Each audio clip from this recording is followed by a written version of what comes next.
Deus deseja que a gente tenha o máximo dele. Quanto mais nós conhecemos ao Senhor, mais nós vamos receber dele. Nosso Deus é um Deus de princípios. Em 2 Samuel, capítulo 2, versículo 30, ele disse assim: honrarei os que me honrarem, e desprezarei aqueles que me desprezarem. Quando você começa a buscar a Deus, automaticamente a sua vida começa a mudar, muda para melhor. Porém, o mesmo princípio se aplica quando você despreza Deus. Quando você despreza Deus, você atrai sobre a sua vida maldição. E às vezes a gente diz assim: ah, mas quem que é louco de desprezar a Deus? Nós desprezamos a Deus todas as vezes que nós falamos mal de alguém. Nós desprezamos a Deus toda vez que alguém precisa de ajuda e a gente não ajuda. Nós desprezamos a Deus quando alguém que vive no Evangelho está se afastando e a gente não fala com ele. Nós desprezamos a Deus quando nós não obedecemos às autoridades que ele colocou sobre a nossa vida. E principalmente, nós desprezamos a Deus quando nós desprezamos o seu Filho Jesus. Porque o melhor de Deus é Jesus. E Deus pegou o seu melhor para dar por amor a mim e a você. Ah, pastor, eu já reconheci Jesus Cristo como Senhor e Salvador de minha vida. Sabe, queridos, é muito fácil a gente reconhecer Jesus como nosso Salvador. Porque se eu perguntar assim: quem quer ir para o inferno, levanta a mão. Ninguém quer ir. Mas quando a gente diz assim: olha, Jesus é Senhor e Salvador da minha vida, então eu tenho que começar a viver uma vida de acordo com as regras dele. A Bíblia diz que Jesus é o que é, o que era, o que há de vir. Antes que todas as coisas existissem, Jesus já existia. A Bíblia diz que por causa dele, e por ele, e para ele, são todas as coisas. Jesus é Senhor desde todo o sempre. Desde todo o sempre, Jesus é Senhor. E Salvador? Quando ele começou a ser Salvador? Quando ele decidiu. Quando ele chegou lá no Getsemane e falou para o Pai assim: não seja feita a minha vontade, mas a tua vontade. E muita gente hoje, nos dias de hoje, acha assim: ah, Jesus não vai voltar. Estão falando isso há tanto tempo. Por que Jesus não volta? O apóstolo Pedro diz que o Senhor não retarda a sua promessa, mas Ele espera que todos o reconheçam como Senhor e Salvador. A vontade de Deus é que todo homem seja salvo, porque Deus é bom. Tem gente que diz assim: ah, eu não quero ir para a igreja, porque a igreja é o lugar do não pode. Realmente a igreja é o lugar do não pode, querido. Você não pode fazer nada que seja prejudicial à sua vida. Você não pode se embriagar. Você não pode fumar para você não morrer de câncer. Você não pode trair a sua esposa para você não acabar com a sua família. Você não pode mentir, porque o pai da mentira é o diabo e você não é filho do capeta. Pastor, mas por que as pessoas fazem isso então? A Bíblia diz que o diabo cegou o entendimento delas. Mas a Bíblia também diz que Jesus veio para desfazer as obras do diabo. Talvez você pense assim: pastor, se Deus é bom, por que a minha vida está desse jeito? Se Deus é bom, por que eu estou passando aperto financeiro? Se Deus é bom, por que o meu casamento está em frangalhos? Se Deus é bom, por que o meu marido me trai? Se Deus é bom, pastor, por que eu estou enfermo? Queridos, Deus é um Deus de princípios. Eu falei: olha, honra a Deus, Deus te honra. Despreza Deus, Deus te despreza. Mas um dos princípios da Bíblia é: buscai em primeiro lugar o reino de Deus, e as demais coisas lhe serão acrescentadas. Sabe por que às vezes você está nessa situação? Porque você está buscando primeiro as demais coisas, esperando que o reino de Deus seja acrescentado. Você já viu um motor trabalhar ao contrário? Você já viu um copo bater o liquidificador? Você já viu uma forma assar o forno? Não. Então, se você quer ser abençoado, primeiro você tem que buscar o reino de Deus. Quer ter uma vida de paz? Entregue a sua vida a Deus. Pastor, vai acabar todos os meus problemas? Não, querido. Talvez até aumente. Porque Jesus não te prometeu tranquilidade. Jesus te prometeu paz. Tranquilidade depende de circunstâncias. E paz está dentro do seu espírito. Tranquilidade é quando tudo está bem. Paz é a certeza que a coisa pode estar da pior forma possível, mas Deus está olhando por você e Deus vai guerrear por você. Deus não deseja o seu sofrimento, queridos. Jesus falou em Mateus 11:28: vinde a mim, vós que estáis cansados, sobrecarregados e aflitos, e eu vos aliviarei. Jesus deseja aliviar a sua vida nessa noite. Agora é preciso que você busque o reino de Deus em primeiro lugar. Jesus ama você. Jesus sofre com você. Agora Ele é Deus de princípios. Ele não quebra a sua palavra. Ele diz: eis que estou à porta e bato. Se alguém abrir a porta, eu entrarei na sua casa e cearei com ele e ele comigo. Quando acontecem coisas ruins, as pessoas perguntam assim: aonde está Deus?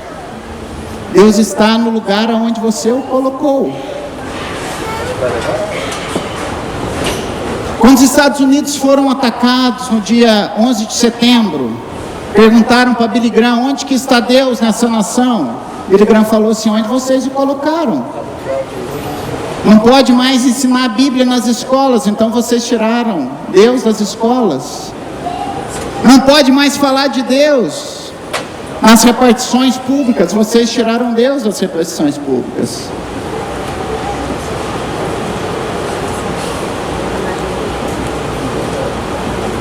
Deus está na sua vida, aonde você o coloca. Se Ele for o primeiro lugar na sua vida, a sua vida também vai ser uma vida de vitória, uma vida de primeiro colocado.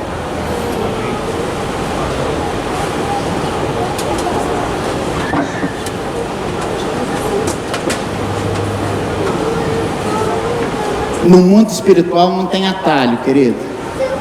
Diga comigo assim: no mundo espiritual não tem atalho.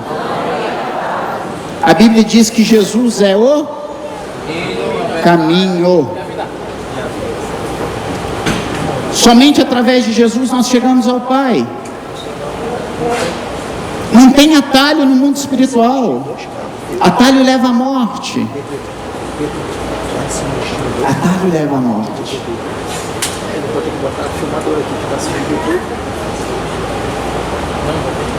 Em Mateus 21:21, Jesus disse assim: qualquer coisa que você pedir em meu nome, e você não duvidar no seu coração, eu lhe farei tal coisa. Ainda que você diga a uma montanha: sai daí e vai-te até o mar. É uma questão de fé. Tem uma história que conta que uma mulher numa aldeia muito distante, num tempo muito distante, essa mulher tinha um único filho e o seu filho ficou doente. Era uma viúva, uma mulher pobre, e o filho adoeceu, e aquela mulher pegou o seu filho e levou ao médico.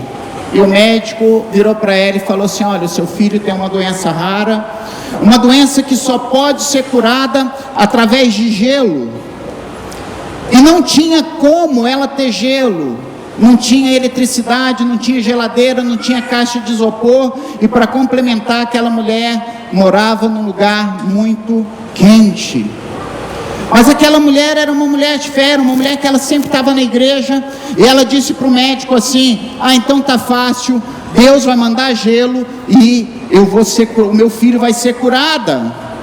E o médico saiu dali já triste, porque sabia que o menino ia morrer. Saiu dali zombando dela, pensando como que essa mulher vai trazer gelo para cá sem derreter. E quando o médico saiu, ela deixou o seu filho ali na cama e correu para a igreja. E chegou na igreja e disse para o pastor: pastor, eu preciso de gelo, por isso eu vim aqui orar com o senhor para que Deus mande gelo. E o próprio pastor virou para ela e falou assim: não, minha filha, não tem como gelo vir para cá. Ela olhou para o pastor e falou assim: mas não foi o senhor que pregou que tudo que nós pedirmos a Jesus e não duvidarmos no nosso coração, Deus vai fazer? O senhor pode pelo menos me ajudar em oração?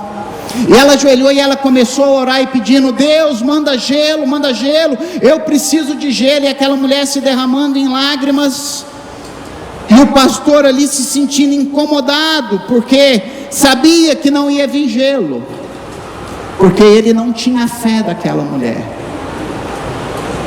E naquela noite se formou a maior tempestade que aquele lugar viu. Só que ao invés de chover chuva, choveu granizo. E ali ficou cheio de granizo. E o filho daquela mulher foi curado. E o médico ajoelhado dizia: agora eu creio em Deus. O pastor se converteu. O pastor começou a acreditar em Deus. Fé, queridos. Deus podia simplesmente ter mandado o pastor orar e falar para o menino: em nome de Jesus, enfermidade, vai embora. Mas Deus usa as coisas loucas para fazer com que pessoas se convertam. Por causa daquela chuva de granizo, se converteu o médico, a cidade, e até o pastor começou a acreditar que nada é impossível para Deus. Qual é o milagre que você precisa na sua vida hoje? Qual que é a muralha que precisa cair? Porque ela pode ser derrubada pela fé. Você crê? Pela fé.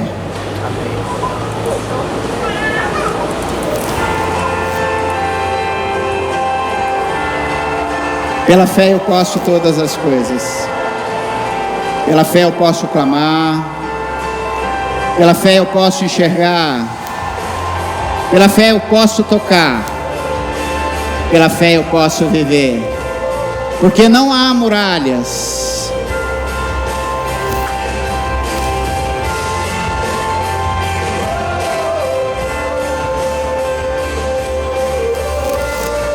Imagine o seu problema, porque ele vai cair nessa noite.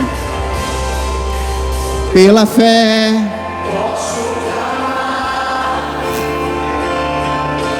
Pela fé posso enxergar. Pela fé posso tocar. Pela fé. Pela fé não há muralhas que ficarão de pé diante de mim. Estou firmado em Cristo para sempre, eu tenho a luz em mim. Todas as coisas são possíveis àquele que crê. A única coisa que você precisa é ter fé. Pela fé.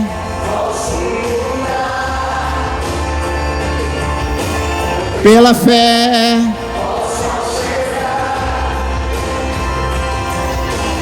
Pela fé.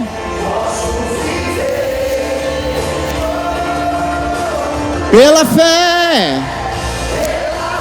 Diga que não há muralhas. Não há muralhas que ficarão de pé diante de mim. Estou firmado.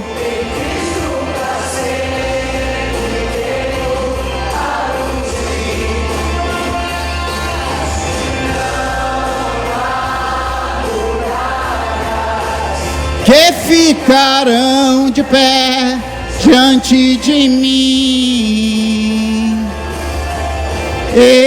Estou firmado. A luz em mim. Pela fé você pode fazer todas as coisas, querido. Só depende de você ter fé. Certo garotinho estava saindo da igreja, saindo da escola bíblica, correndo para casa para falar para a mãe dele tudo que Deus tinha feito, como ele estava crescendo na sua fé, e aí ele encontra com um homem ateu.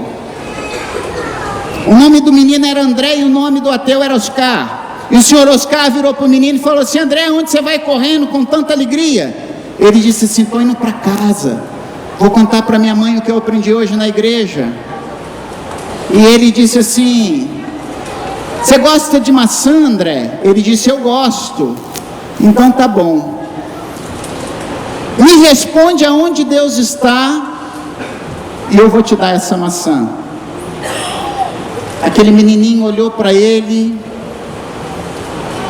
virou para ele e falou assim: eu lhe dou 2 maçãs se o senhor me falar onde Deus não está. Aí o ateu olhou para ele e disse assim: tá certo, eu também te dou 2 maçãs se você me falar onde Deus não está. E ele disse assim: Deus não está no coração do pecador que não se arrepende, e não está no coração daqueles que negam a Deus. O tolo diz no seu coração: não existe Deus. Um pastor tinha acabado de pregar uma mensagem evangelística, e um ateu se levantou e disse assim: ao meu ver, tem muitos argumentos que o senhor usou aí que podem ser facilmente rebatidos. Então eu te convido para um debate, aonde você vai falar do evangelho e eu vou falar que Deus não existe. O pastor virou para ele e falou assim: tudo bem, não tem problema, só que tem uma condição. Eu vou pegar 100 pessoas das mais diferentes classes sociais, vou pegar tanto pessoa pobre como pessoa rica, tanto pessoas iletradas como doutores, e eu vou mostrar para você que essas pessoas tiveram as suas vidas mudadas, saíram do álcool, da prostituição, das drogas, do adultério. E a condição sua é que você leve apenas 10 pessoas que tenham mudado de vida, de acordo com os ensinamentos ateístas que você fala. E não foi possível, porque não existe outra maneira de você mudar senão através do poder do evangelho. Deus ama você, querido, da maneira que você está, da maneira que você é, sendo falho, sendo pecador. Deus ama você. Feche seus olhos por um instante e sinta o amor de Deus. Sinta o amor de Deus. A Bíblia diz que Ele te amou com amor eterno. Antes que você fosse formado no ventre da sua mãe, Deus já tinha te desejado, querido. Ainda que o mundo te rejeite, Deus te ama. Do jeito que você está, do jeito que você é.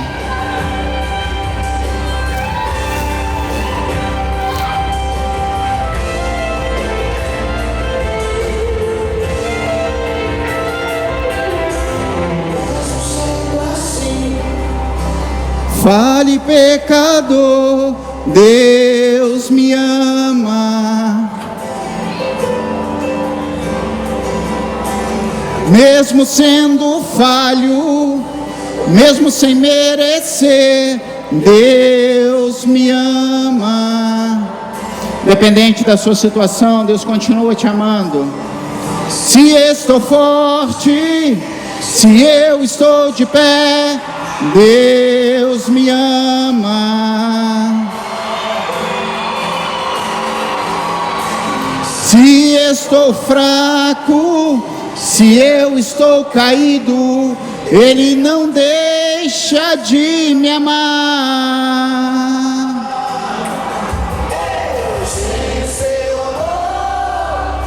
Sem o seu perdão, o que seria de mim? Deus me amou tanto, que enviou seu filho para morrer em meu lugar. Deus ama você, querido.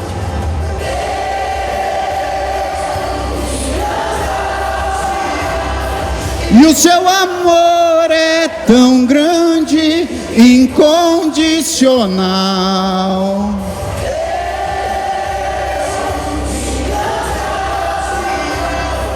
E Ele está sempre de braços abertos para mim. Como naquela parábola do filho pródigo. Todo dia o Senhor olha para você, esperando que você retorne para a casa dele. Esperando que você veja que sem Ele você não é nada. Um dia, um homem que frequentava a igreja há 30 anos, escreveu uma carta para um jornal dizendo: senhor editor, tem 30 anos que eu vou na igreja, eu já ouvi para mais de 3.000 sermões, e sinceramente eu não consigo lembrar de nenhum deles. Então eu acho que o pastor está perdendo tempo, que as pessoas que vão à igreja estão perdendo tempo, porque se a gente não lembra do sermão, para que a gente vai lá? E aí começou aquela enxurrada de carta, alguns mandando carta dizendo assim: não, nós precisamos ir à igreja, porque é na igreja que nós somos edificados. Outros diziam: não, nós não precisamos de ir na igreja. Até que um senhor mandou uma carta, e nessa carta dizia assim: senhor editor, eu estou casado há 30 anos com a mesma mulher.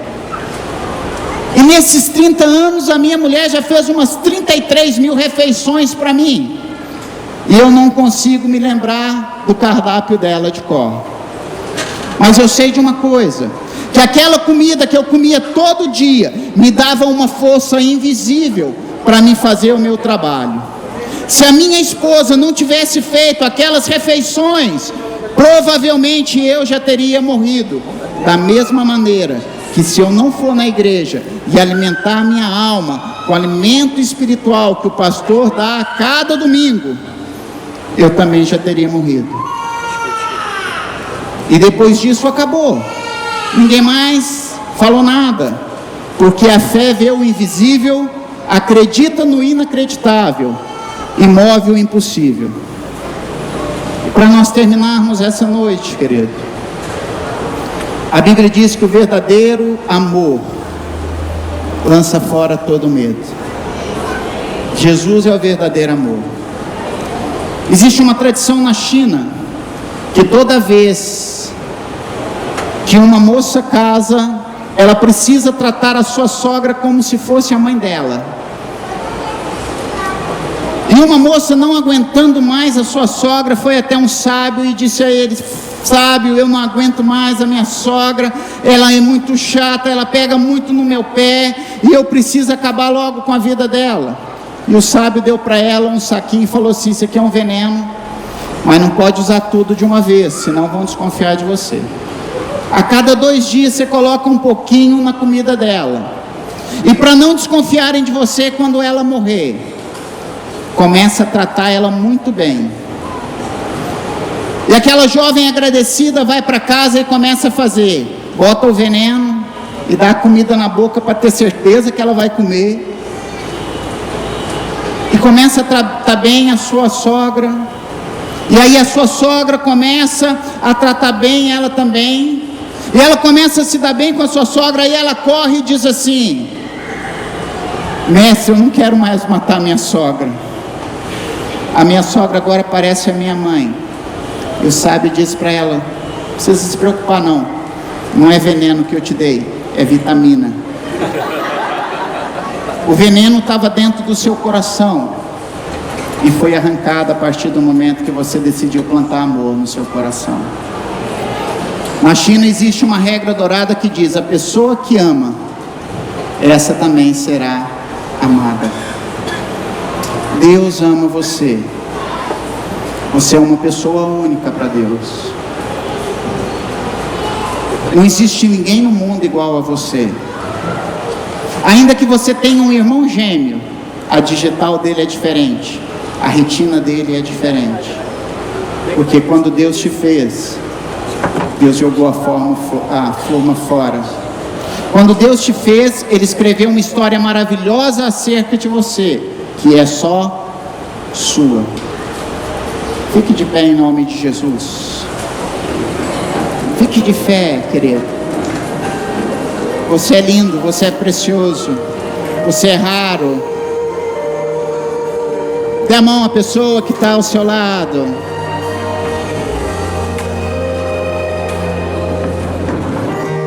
Não consigo ir além do seu olhar. Tudo que eu consigo é imaginar a riqueza que existe dentro de você. O ouro eu consigo só admirar, mas te olhando eu posso a Deus adorar. Sua alma é um bem que nunca envelhecerá. O pecado não consegue esconder, a marca de Jesus existe em você. O que você fez ou deixou de fazer não mudou o início, Deus escolheu você. Sua raridade não está naquilo que você possui ou que sabe fazer.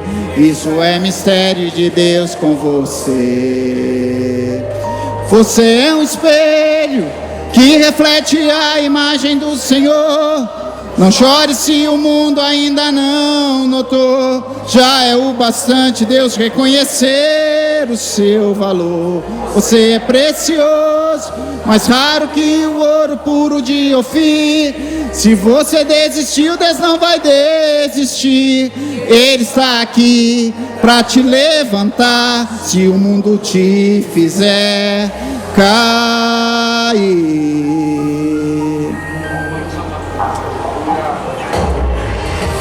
O ouro eu consigo só admirar, mas te olhando eu posso a Deus adorar. Sua alma é um bem que nunca envelhecerá. O pecado não consegue esconder a marca de Jesus que existe em você. O que você fez ou deixou de fazer não mudou o início, Deus escolheu você. Sua raridade não está naquilo que você possui ou que sabe fazer. Isso é mistério de Deus com você, que reflete a imagem do Senhor.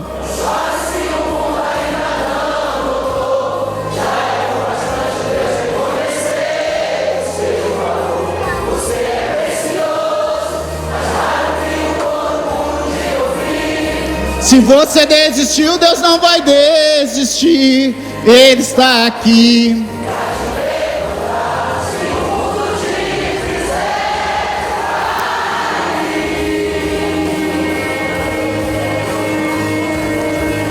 Jesus disse que onde 2 ou 3 estivessem reunidos em seu nome, Ele estaria no meio deles.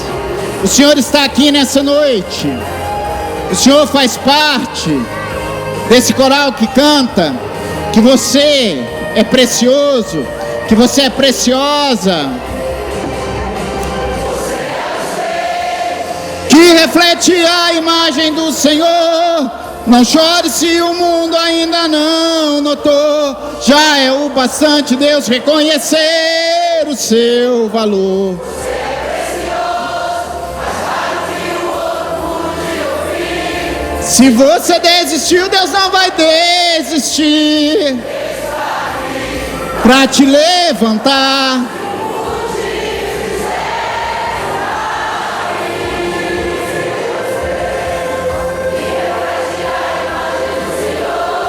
Não chore se o mundo ainda não notou. Você é precioso. Se você desistiu, Deus não vai desistir.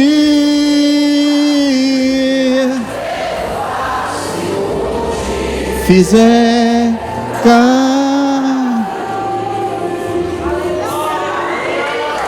Aleluia.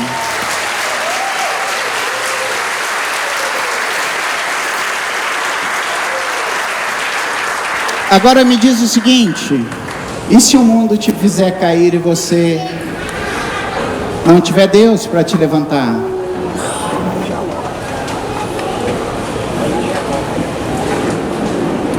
Deus escolheu você. E você já fez a sua escolha? Pastor, eu não aguento sofrer mais.